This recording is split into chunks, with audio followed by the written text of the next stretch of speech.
Ya, selamat datang di podcast bersama kelompok 4. Kali ini kita kelompok 4 yang terdiri dari Iona, Davin, KW, Matthew, Rahel, dan saya Triksi akan membicarakan mengenai nasionalisme di Indonesia, terutama pada masa pandemi ini. Pertama-tama aku mau ngasih beberapa pertanyaan mengenai tema kita kali ini yaitu nasionalisme. Nanti pertanyaan ini akan dijawab oleh Iona, Davin, KW, Matthew, dan Rahel. Pertanyaannya ada 3, yaitu nanti akan muncul di layar. Yang pertama, Iona akan menjawab pertanyaan nomor 1. Silakan Iona.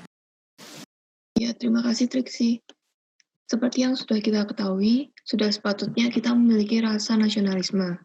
Nasionalisme sendiri harus dimiliki oleh setiap anak bangsa, khususnya generasi muda, karena masa depan negeri ini ada di tangan generasi muda hari ini. Cara meningkatkan rasa nasionalisme ini sendiri bisa dilakukan dengan mengenal aneka ragam budaya dan sejarah Indonesia, menggunakan produk dalam negeri, serta menghargai perbedaan. Selain itu, pendidikan karakter menjadi kunci utama untuk kembali melahirkan generasi muda yang memiliki rasa nasionalisme tinggi. Tujuannya adalah untuk membentuk dan menyempurnakan individu generasi muda sehingga mereka mengerti dan memahami jati diri mereka masing-masing. Ketika jati diri telah diperoleh, maka rasa nasionalisme akan tumbuh dalam diri mereka, dan era globalisasi tidak lagi akan mampu mengubah pola pikir generasi muda Indonesia. Sementara itu, dengan adanya era globalisasi ini, kita juga dapat memanfaatkan teknologi untuk membangun rasa nasionalisme. Antara lain, dengan menggunakan aplikasi dari Indonesia, membuat robot asli Indonesia, membuat vlog atau konten Instagram bertema nasionalisme, mempelajari sejarah dan budaya Indonesia, menggunakan teknologi, dan membuat desain visual atau menciptakan musik bertemakan Indonesia. Sehingga kemajuan teknologi yang begitu tinggi tidak seharusnya membuat kita melupakan jati diri sebagai bangsa Indonesia, hingga menghilangkan rasa nasionalisme yang ada dalam diri kita. Begitu Triksi. Ya, terima kasih atas jawabannya yang sangat lengkap, Iona. Nah, dari kata Iona tadi, nasionalisme itu sesungguhnya difokuskan bagi para generasi muda yang menjadi kunci utama kemajuan bangsa kita di masa depan.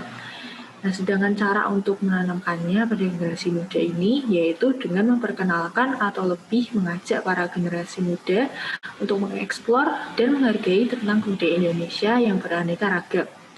Caranya yaitu dengan pendidikan karakter, salah satunya yang menjadi kunci utama dalam memahami jati diri mereka.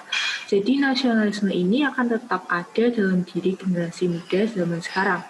Nah, mengenai perkembangan teknologi yang pesat, kita juga dapat memahami dan memanfaatkan perkembangan ini untuk membangun rasa nasionalisme. Nah, caranya mungkin dengan buat konten-konten di sosmed mengenai Indonesia atau dengan karya-karya yang dapat mengharumkan nama bangsa. Nah, selanjutnya ada Rahel yang akan menjawab pertanyaan nomor 2.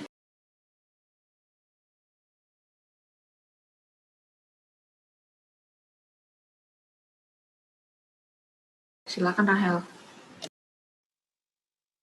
Nah, aku juga setuju sama Iona kalau sifat nasionalisme itu penting apalagi buat generasi milenial pada saat ini. Karena pada masa sekarang ini pasti banyak banget budaya dari luar, dari negara asing yang masuk ke Indonesia, dan kita tetap harus bisa buat mempertahankan budaya kita sendiri. Nah, kalau buat aku sendiri itu solusi buat kita tetap bisa mempertahankan sendiri itu dari kesadaran di dalam diri kita sendiri, karena kita juga nggak bisa memaksakan kehendak kita ke ketertarikan orang lain atau ke kesukaan orang lain. Kita juga nggak bisa ngatur-ngatur mereka karena mereka punya haknya masing-masing.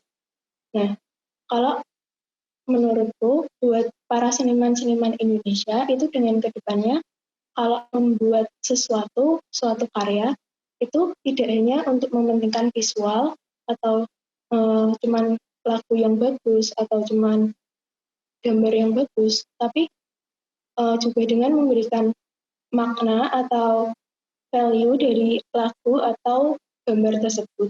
Dan kalau buat masing-masing pribadinya sendiri, kayak kita kembali ke diri kita sendiri juga. Kita udah lahir, kita besar di Indonesia, dan dengan itu kita udah banyak mengambil dari Indonesia. Nah, dengan kita menghargai karya-karya seniman dan kita menghargai mereka, itu sama aja dengan kita mengucapkan terima kasih kepada bangsa kita sendiri. Atau kita sendiri juga mungkin bisa membuat tren yang membanggakan nama Indonesia dan membuat Indonesia menjadi lebih baik dan juga membawa suatu pengaruh positif untuk kedepannya. Dan memang kita harus sadar kalau budaya Indonesia itu penting, sehingga kita tetap harus bisa melestarikan dan menjaganya agar kedepannya budaya itu masih terus ada. Itu sih kalau menurutku. Ya, terima kasih atas pendapatnya, Rahel. Nah, jadi teman-teman, dari jawaban Rahel, kita tahu kalau solusinya yaitu dari kesadaran kita sendiri untuk menghargai dan mendukung karya-karya seniman bangsa. Sedangkan bagi para seniman-seniman, yaitu dengan menghasilkan karya-karya yang memiliki nilai, bukan hanya bagus saja. Di balik itu, semua kita kan sudah lahir dan besar di Indonesia. Maka dari itu, menurut Rahel, dengan menghargai dan mendukung karya anak bangsa, kita mengungkapkan rasa terima kasih kita terhadap bangsa kita tercinta Indonesia. Selain itu, kita juga mungkin bisa membuat semacam tren yang bisa mengharumkan nama bangsa lewat berbagai sarana, misalnya sosial media. Nah, selanjutnya Matthew akan menjawab pertanyaan nomor 2. Silakan Matthew. Ya, terima kasih Triksi atas kesempatan yang sudah diberikan pada saya. Sebelumnya, Rahel sudah memberikan beberapa pendapatnya. Kali ini, saya akan menambahkan sedikit pendapat saya. Jadi, seperti yang kita ketahui, Indonesia punya banyak sekali budaya hingga ratusan bahkan ribuan. Ada budaya wayang, batik, keris, tari tradisional, alat musik tradisional, lagu daerah, dan lain sebagainya. Nah, budaya-budaya tersebut sudahlah sangat terkenal dan bahkan ada yang sudah diakui oleh internasional. Di zaman sekarang ini, generasi milenial mengalami generasi di mana kemajuan teknologi sudah sangat pesat. Nah, tak seharusnya kita tidak meninggalkan peninggalan-peninggalan bersejarah tersebut. Nah, kemajuan teknologi internet ini membuat dunia seakan-akan itu tak berjarak. Jadi, bukanlah penghalang bagi generasi muda untuk tetap menyebarluaskan, melestarikan, bahkan mengkreasikan budaya-budaya di Indonesia. Nah, menurut saya sendiri, ini adalah tantangan bagi kita para generasi milenial untuk tidak lalai akan untuk budaya sendiri. Nah, banyak sekali budaya asing yang masuk ke Indonesia. Dengan adanya budaya asing itu, banyak generasi milenial yang lalai. Nah, jadi jika kita lalai akan budaya sendiri, sama saja mencabut akar dari budaya Indonesia. Ada paradigma yang perlu saya tekankan di sini, bahwa mencintai budaya bangsa sendiri bukan lantas bisa dikatakan kuno atau ketinggalan zaman. Paradigma ini yang perlu dipegang oleh generasi milenial sekarang ini. Justru mencintai kebudayaan bangsa sendiri adalah kekuatan untuk mendobrak budaya asing yang masuk ke Indonesia. Sekian dari saya, terima kasih. Terima kasih atas jawabannya Matthew. Jadi menurut Matthew justru para generasi muda harusnya bangga dan mengembangkan budaya-budaya Indonesia yang sudah lama ada. Hal ini sudah merupakan tanggung jawab generasi muda dalam melestarikan budaya Indonesia.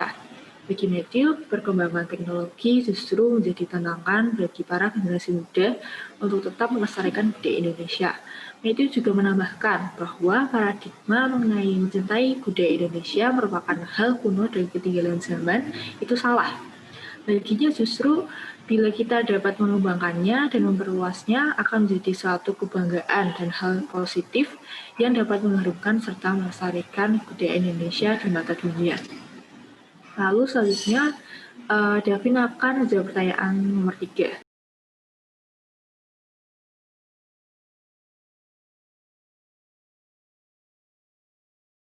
Silakan, Davin. Ya, terima kasih, Triksi. Ya, menurutku sendiri, orang-orang yang tidak menghiraukan protokol kesehatan, melakukan kriminal, seperti yang dikatakan Triksi tadi, tentunya tidak menunjukkan rasa senasib dan sepenanggungan. Tentunya mereka tahu antara mana hal yang baik dan mana hal yang buruk. Tetapi mereka memilih untuk bersikap apatis dan egois terhadap orang lain. Masyarakat Indonesia saat ini menurutku sudah menurun rasa senasib dan sepenanggungannya. terutama pada kalangan orang-orang muda akibat dampak dari gadget dan media sosial. Menurutku solusinya yaitu ada pada kesadaran diri sendiri untuk melakukan hal yang sepatutnya dilakukan dan menghindari hal yang tidak pantas dilakukan. Pastinya kesadaran itu perlu dilatih, mulai dari hal-hal yang kecil, seperti menggunakan masker ketika berpergian pada masa pandemi ini. Hal-hal seperti ini sudah seharusnya diajarkan oleh orang tua dan sekolah kepada anak-anak dan muridnya. Karena keluarga dan sekolah adalah tempat di mana kita bisa dididik. Bagi orang-orang yang melihat adanya pelanggaran ataupun sikap-sikap yang tidak menunjukkan rasa nasionalisme, kita harus berani menegur dan tidak hanya diam saja. Begitu juga dengan para pemilik akun YouTube dan juga para public figure. Mereka seharusnya juga memberikan konten yang mendidik. Tidak melulu soal endorse dan pamer kekayaan di akun media sosial mereka. Sekian, terima kasih. Ya, terima kasih atas jawabannya, Davin. Nah, jadi Davin mengatakan bahwa rasa senasib sepenanggungan oleh generasi muda menurun karena adanya sosial media. Mereka cenderung bersikap apatis dan egois akan diri mereka sendiri, yang akibatnya dapat merugikan orang lain. Mengenai kasus-kasus yang terjadi di masa pandemi ini, David mengatakan kita seharusnya memiliki kesadaran diri dalam bertindak. Jadi kita memikirkan dulu apa akibat dari apa yang akan kita lakukan. Kesadaran ini dapat kita tanamkan pada kegiatan-kegiatan sederhana dalam keseharian kita, atau bagi para orang tua mungkin bisa mendidik anak-anak mereka tentang kesadaran ini sejak dini. Dan bagi mereka yang sudah dewasa, mungkin sebagai teman, saudara, keluarga, kita bisa menegur tindakan mereka tersebut. Nah, selanjutnya yang terakhir, KW akan menjawab pertanyaan nomor 3. Silahkan KW. Iya, terima kasih Riksi. Nah, saya memiliki pendapat yang agak berbeda dengan pendapat yang telah disampaikan Davin tadi. Nah, menurut saya, rasa senasib dan sepenanggungan anak muda Indonesia itu memang sekarang semakin berkurang. Hal ini tentu harus menjadi perhatian bagi semua lapisan masyarakat. Namun, menurut saya, penurunan itu memang sudah wajar adanya semakin jauh kita dari masa perjuangan kemerdekaan Indonesia. Nah, pada dasarnya kan rasa senasib dan rasa sepenanggungan itu kan ada karena kita memiliki sejarah berjuang bersama saudara kita yang sama-sama orang Indonesia melawan penjajah. Nah, kita kan jelas tidak bisa mengharapkan anak muda sekarang yang tidak pernah mengalami sendiri peristiwa tersebut untuk bersimpati dan memiliki semangat senasib dan sepenanggungan yang sama dengan generasi-generasi sebelumnya. Nah, jadi penurunan rasa senasib sepenanggungan ini tidak bisa disalahkan sepenuhnya pada keacuan dari anak-anak muda. Nah, solusinya menurut saya, kita justru harus mengganti perasaan senasib dan sepenanggungan ini dengan perasaan-perasaan yang lebih universal, seperti toleransi, bersimpati, cinta negara, rela berkorban, dan lain-lain. Nah, penerapan solusi ini kita harus mulai dari tempat-tempat di mana anak muda itu banyak menghabiskan waktunya, seperti keluarga, sekolah, dan media sosial. Dalam keluarga jelas, ini merupakan tugas dari orang tua yang harus membesarkan anaknya menjadi insan yang berkualitas mulia. Untuk di sekolah, hal ini bisa dicapai dengan cara menanamkan nilai-nilai ini ke dalam proses-proses pembelajaran. Nah, media sosial sendiri sekarang menjadi sebuah instrumen penting karena anak muda sekarang menghabiskan banyak waktunya di sini. Untuk mengapitalisasi hal ini, pemerintah dan masyarakat bisa memberi insentif dan dukungan bagi berbagai konten yang mempromosikan toleransi dan berkualitas, seperti konten pengetahuan, representasi minoritas, dan lain-lain. Nah, intinya adalah manusia itu merupakan makhluk sosial. Jadi, bila seseorang melihat orang di sekitarnya itu melakukan hal-hal yang baik, ia diajari hal baik dari kecil, konten yang dikonsumsinya juga baik, maka ia akan terbiasa menjadi orang yang baik pula. Nah, begitu. Terima kasih. Ya, terima kasih KW atas jawabannya. Jadi menurut KW, kita tidak bisa menyalahkan sikap acuh dari generasi zaman sekarang.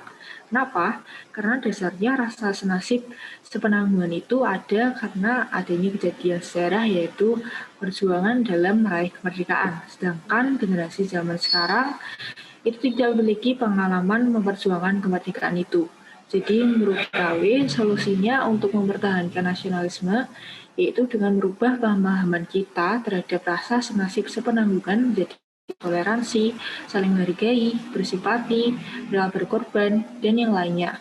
Nah, untuk pemerintah sendiri, sebaiknya pemerintah mendukung konten-konten tentang nasionalisme di sosial media. Nah, sudah tak terasa semua anggota telah menjawab pertanyaan dengan baik dan memuaskan tentunya. Jadi podcast kali ini berakhir di sini. Semoga kalian dapat mendapatkan pandangan maupun ilmu yang baru untuk tetap menjaga dan menanamkan rasa nasionalisme bagi Indonesia di tengah pandemi ini. Sekian dari kami kelompok 4, saya Triksi sebagai perwakilan kelompok mengucapkan banyak terima kasih telah mendengarkan podcast kami dari awal sampai akhir. Terima kasih teman-teman. Sampai jumpa.